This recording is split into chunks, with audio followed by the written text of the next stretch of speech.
Bonjour à tous, aujourd'hui je vous parle du nombre pi dans le cadre de la journée internationale de pi qui a lieu chaque année donc le 14 mars. Alors le 14 mars, si on l'écrit à l'américaine, ça nous fait le 03, le troisième mois de l'année et 14e jour. Et donc ça nous fait, on voit apparaître les trois premiers chiffres du nombre pi. Bien, alors pi, tout simplement c'est la première lettre grec du mot circonférence, qui veut dire périmètre. Et bien, du coup, on va pouvoir écrire déjà le périmètre d'un cercle, qui est égal à 2 fois pi fois r.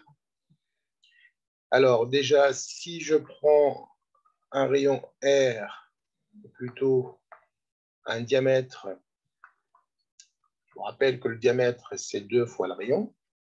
Si j'ai un diamètre égal 1, donc si je prends d, si d égale 1, eh bien, ma formule devient P égale 2 fois pi fois r, mais puisque 2 fois r c'est 1, ça devient pi. Autrement dit, le nombre pi, c'est tout simplement le contour ou le périmètre d'un cercle de diamètre 1. Donc si je déroule ce cercle et je déroule le fil qui encercle le cercle, eh bien j'obtiens exactement le nombre pi. On va faire une petite simulation. Eh bien, si je déroule, donc là j'ai un cercle de diamètre 1, que j'ai positionné, vous voyez le chiffre 0, on va démarrer à l'origine de cet axe. Et puis si je déroule cette roue, du coup, le fil noir, c'est tout simplement le périmètre de ce cercle de diamètre 1. Et donc, on voit bien que on arrive exactement à 3 et quelques poussières, mais c'est exactement l'endroit du nombre pi. Donc, pi, géométriquement parlant, c'est cette longueur bleue. Donc, c'est tout simplement le périmètre d'un cercle de diamètre égal à 1. Bien. Maintenant, on peut retrouver le nombre pi dans pas mal de formules. Alors, la première formule qui nous vient à l'esprit, c'est une formule qu'on peut retrouver facilement. Regardez, donc si j'écris 2 fois pi fois r, pour avoir pi ici, il suffit que je divise par 2 fois r. Puisqu'on va simplifier par 2 et par r. Il nous reste le pi. Donc, en fait, c'est tout simplement, si je divise le périmètre d'un cercle par son diamètre, puisque 2 fois r, c'est diamètre, on trouve exactement le nombre pi. Le quotient périmètre divisé par diamètre, c'est exactement le nombre pi. On peut également trouver le nombre pi dans un autre calcul. Si, par exemple, je regarde cette figure, là, j'ai un carré de rayon R, un carré de côté R, le côté R étant le rayon de ce disque. Maintenant, si je regarde l'aire de ce disque-là, on est d'accord que cette aire-là est plus grande que ce carré. Le carré de côté R, R étant le rayon du cercle ou du disque. Eh bien, si je fais le rapport du plus grand sur le plus petit, c'est-à-dire l'aire du disque, c'est pi fois le rayon au carré, divisé par l'aire que je vais hachurer en rouge du carré de côté R, c'est côté fois côté, donc R fois R, donc c'est R au carré. Eh bien, on va simplifier tout simplement par R au carré, il va nous rester le nombre pi. Donc la formule à retenir, c'est tout simplement l'aire du disque,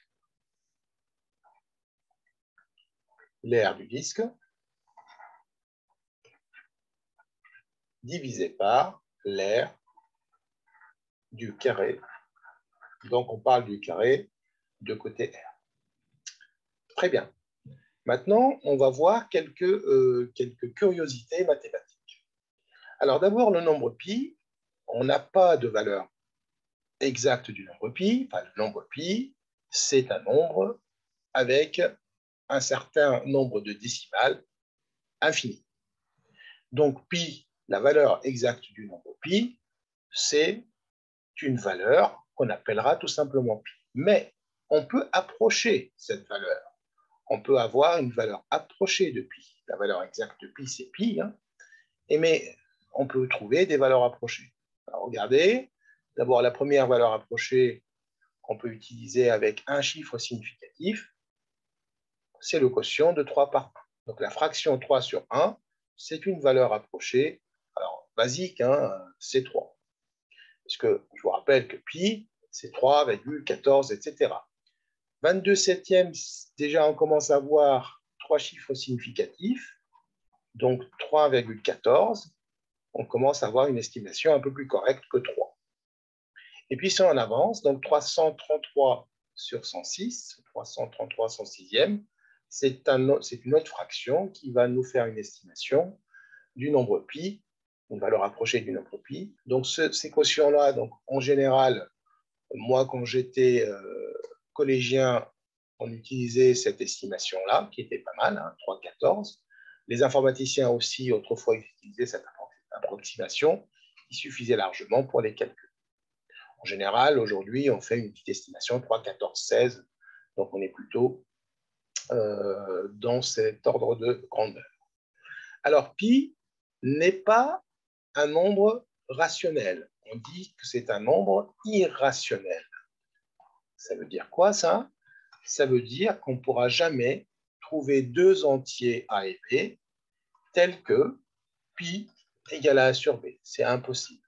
Pi n'est pas rationnel. Ça n'est pas un nombre rationnel.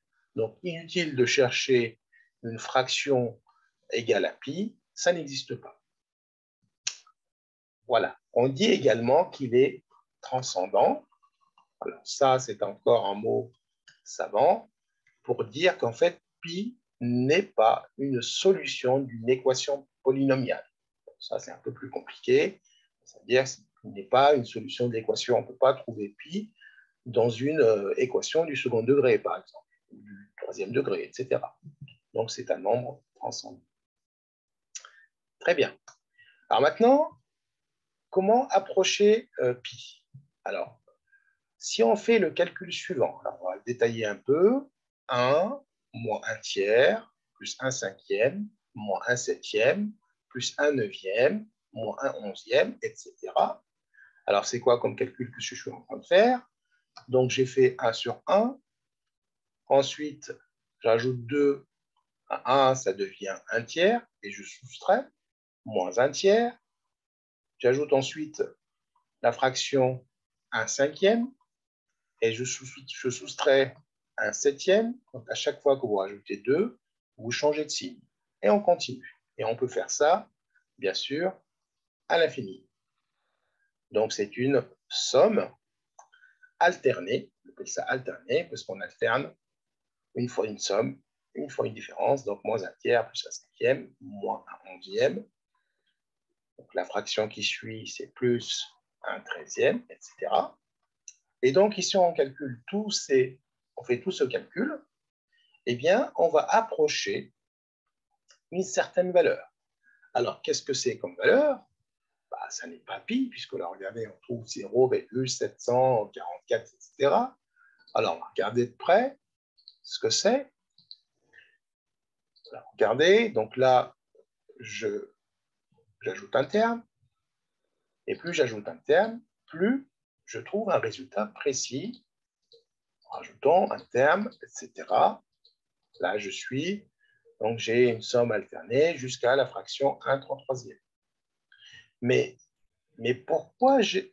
quel est le lien avec pi? Mais en fait, regardez, si vous multipliez ce nombre-là par 4, vous trouvez une valeur approchée de pi.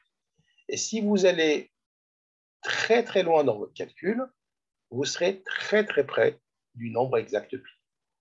Eh bien, pi, c'est cette valeur-là, c'est tout simplement pi sur 4. C'est magique, non? Donc, si vous faites 1 moins 1 tiers, plus 1 cinquième, moins 1 septième, plus 1 neuvième, 1 onzième, etc., jusqu'à un nombre très grand, vous allez approcher le nombre pi. Donc là, pi sur 4, et donc on pourra trouver pi en multipliant par pi, par 4. Pardon.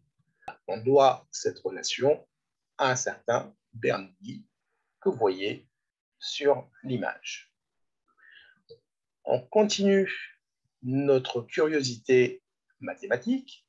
Maintenant, on peut également approcher pi carré sur 6. Eh bien, pi carré sur 6, donc ça n'est pas pi, c'est pi fois pi au carré, donc pi au carré, divisé par 6. Donc, on peut trouver facilement une valeur approchée de pi au carré. Comment le faire? Il suffit de prendre cette somme-là et la multiplier par 6, puisque cette somme-là approche la valeur de pi carré sur 6. Alors, comment on trouve pi carré sur 6? C'est magique. Mais en fait, on va faire une somme des inverses des carrés. Regardez, donc 1 sur 1 au carré, plus 1 sur 2 au carré, plus 1 sur 3 au carré, etc. Plus 1 sur 1000 au carré, si je veux aller jusqu'à 1000. Et la somme de cette série d'inverses de carré va approcher le nombre pi carré sur 6. Donc, alors, je ne vais pas écrire égal, je vais écrire environ égal. Donc, on aura une valeur approchée du nombre pi carré sur 6. Et si je veux trouver pi carré, eh bien, je vais multiplier par 6. Comment faire pour trouver une valeur approchée du pi? J'appliquerai après la racine carrée. Alors, on va regarder l'illustration. Donc là, c'était pi sur 4. On va regarder donc pi carré sur 6. Donc là, on va jusqu'à 1 sur 6 au carré. Si je rajoute un terme, ce sera 1 sur 7 au carré. Et on voit bien que la somme, bien sûr, évolue. Et plus on ajoute des termes, plus notre approximation est bonne. Donc, je rajoute pas mal de termes, histoire d'aller le plus loin possible. Et donc, qu'est-ce qu'on a fait comme approximation? On a approché le nombre pi au carré sur 6. Et la valeur approchée de ce nombre-là est celle qu'on voit ici. On doit cette formule à M. Euler, qui est un mathématicien, qui nous a donc simplifié, trouvé une approximation assez simple, quand même, parce que là, il n'y a pas de somme alternée, c'est juste l'inverse d'entier, de carré d'entier. Voilà. Notre séquence est terminée. Merci pour votre attention et à très bientôt.